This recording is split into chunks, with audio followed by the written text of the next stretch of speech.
आशा करता हूं आप सब बहुत अच्छे होंगे। मेरा नाम है सिद्धांत अग्निहोत्री, स्टडी ग्लोस पे आपका बहुत बहुत स्वागत है। इजराइल जो है वो स्टारवेशन को, भुखमरी को as a weapon of war use कर रहा है। ये मैं नहीं कह रहा दोस्तों, ये यूनाइटेड नेशंस कह रहा है। देखिए पहले तो मैं आपको एक चीज समझाता हूं। देखिए हमास को खत्म कर दो, मार दो उन सबको, एक एक को मार दो, जरूरी है, ये इंसानियत के लिए जरूरी है। सबसे बड़ा कल्प्रिट इसमें हमास है, सबसे बड़ा, और दूसरे नंबर पे इजराइल है। तो पहली बात तो ये है कि हम जितने भी हैं, हमास एक ऐसा संगठन है जो खत्म होना चाहिए और सबको मिलकर इस पर कोशिश करनी चाहिए। लेकिन जो फिलिस्तीन के लोगों के साथ हो रहा है वो जस्टिफाइड नहीं है। देखिए पहले समझिए क्या हुआ कि 22 अक्टूबर को वॉर शुरू हुआ है ना। जो हमास ने किया, म्यूजिक फेस्टिवल पे लोगों को अगवा किया, लोगों को मारा, काटा, रेप किया, उसे दिल दहल गया। 1100 लोग मरे और 250 लोगों को उठा के ले गया।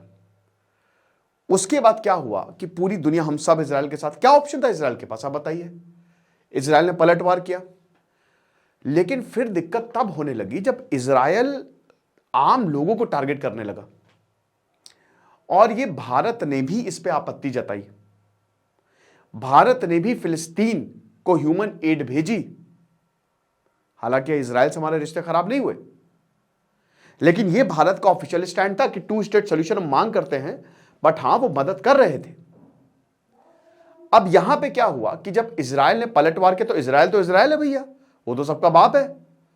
तो इजराइल ने जब पलटवार किया तो किसी के पास कोई कुछ नहीं। अब देखिए इजराइल ऑलरेडी नॉर्दर्न वाले पार्ट को, गाजा बड़ा है पर नॉर्दर्न वाले पार्ट को वो चाहता था, क्योंकि वहां पे वो एक अपना कॉरिडोर निकालना चाहता था कि ट्रेड अच्छा हो जाए। ये पहले से ही है, पैसे का खेल है। और उसने यही किया कि उसने बोला कि नॉर्दर्न वाले सदन में चले जाए, वरना इतना बम मारेंगे कि सारा इलाका धुआं धुआं हो जाएगा। और यही हुआ। अब उसके बाद इजराइल ने बम बरसाने शुरू किए। दिसंबर आते आते इजराइल ने कहां पे बम बरसाए? हॉस्पिटल्स पे बम बरसाए, स्कूल्स पे बम बरसाए, लोगों पे बम बरसाए, जर्नलिस्ट को मारा। तो बात यहां पे इतनी सी है, और अमेरिका भी इसको देख के दहल गया। अमेरिका ने भी इजराइल के ऊपर प्रेशर बनाने की कोशिश की, लेकिन इजराइल नहीं माना। इजराइल ने कहा कि भाई नहीं, आप दूर रहो इससे। इसका मतलब इजराइल हाथ से निकल गया। अमेरिका एयर जो पैकेट्स है ना, तो वो हवा से जो है वो डाल रहा है, फूड के पैकेट्स। अब क्या है कि इधर जितने भी हमास वाले वो भागे, सॉरी हमास कह रहा हूं, फिलिस्तीन वाले हैं, ठीक है, शायद मैंने हमास बोल दिया था कि सॉरी, फिलिस्तीन वाले, जो फिलिस्तीन के लोगों के पे हमला कर दिया, तो जितने भी ये फिलिस्तीन वाले वो भागे, ठीक है, इधर गाजा वाले। तो अब गाजा के लोग भागे, कहां भागे? इजिप्ट की तरफ, राफा क्रॉसिंग की तरफ, एक गेट है वहां से सबको। अब दोगलापन, इजराइल जो कर रहा है वो कर रहा है।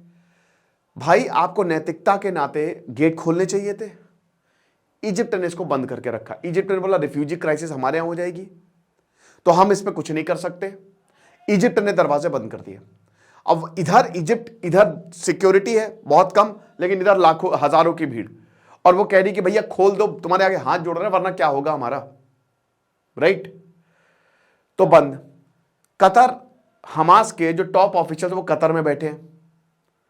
कतर बड़ी बड़ी बातें छौंक रहा है, लेकिन यह हिम्मत नहीं किसी भी अरब मुल्क की कि इजराइल पे प्रेशर बनाया जाए।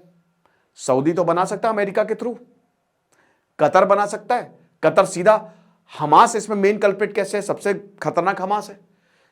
तुमको दिख नहीं रहा? तुम अपने आप को कहते हो कि हम गाजा के लोगों के लिए खड़े हैं, तुमको दिख नहीं रहा कि क्या हालत है?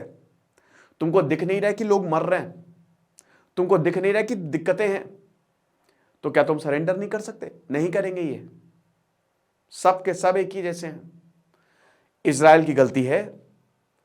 इजराइल लगातार जो है वो लोगों को घेरता जा रहा है।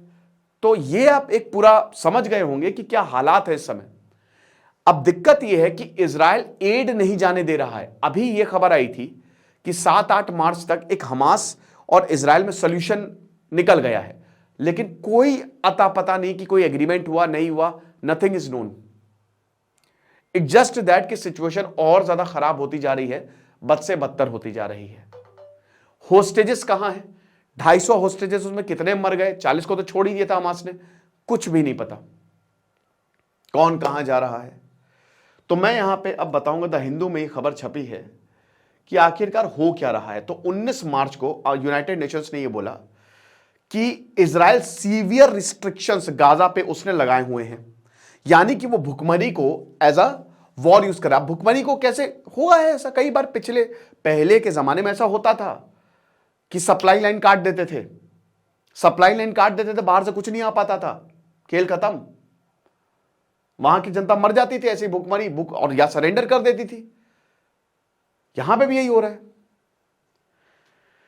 United Nation human rights chiefs Volker Turk ने यह बोला है कि एक तो गाजा में फेमाइन और दूसरा भुखमरी, ये दोनों कंबाइन हो चुके हैं, और ये मैन मेड फेमाइन है, यानी कि ये इजराइल ने किया है कि सिचुएशन जो भुखमरी की है और फेमाइन की है, और ऊपर से देश चाह रहे हैं लेकिन इजराइल उनको रोक रहा है, तो एक तरीके से ना ही कमर्शियल गुड्स जा पा रहे हैं। आपने देखा ना, रफा क्रॉसिंग पे बहुत सारे ट्रक्स खड़े हुए हैं, तो ना ही कोई जा पा रहा है ना ही कोई आ पा रहा है।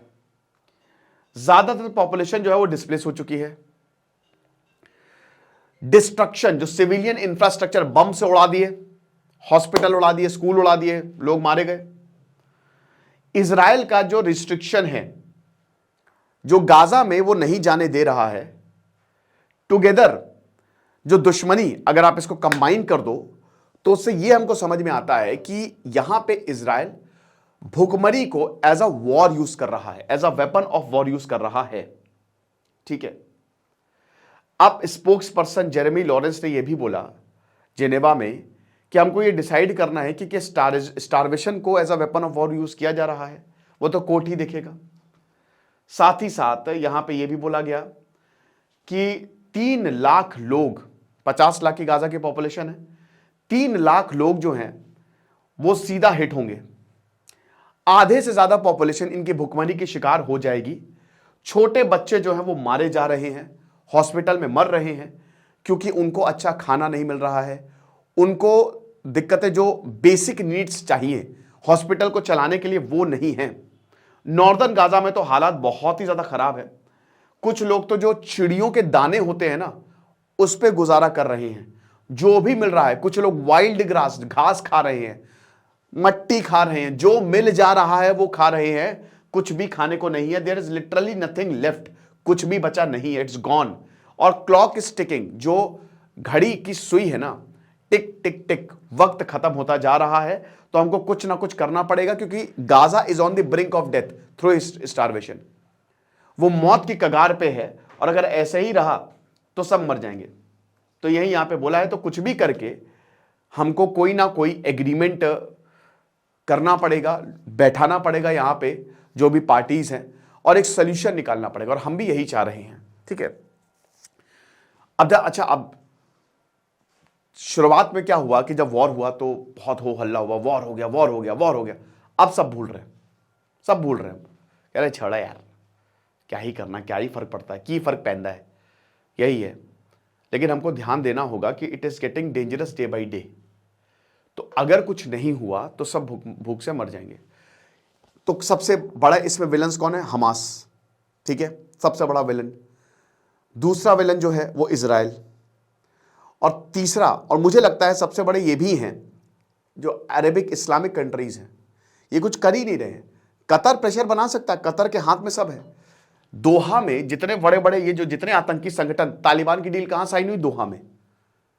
हमास के बड़े बड़े जो लोग ऊपर से ऑपरेट कर रहे हैं वो सब दोहा में बैठे हैं। वो तो आराम से बैठे हुए हैं, मस्त एसी चला के बढ़िया खाना खा रहे हैं, रमजान का महीना है, लेकिन वो गाजा में लोगों को मरने के लिए छोड़ रहे हैं।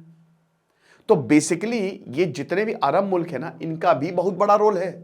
तो यहां कोई हीरो नहीं है, सब विलन है। तो हम यही उम्मीद करेंगे कि सिचुएशन जो है वो जल्द से जल्द सुलझ जाए। खुश रहिए, पढ़ते रहिए। दिस इज सिद्धांत अग्निहोत्री साइनिंग ऑफ। हमारे टेलीग्राम ग्रुप को जरूर ज्वाइन करिए। Thank you so much.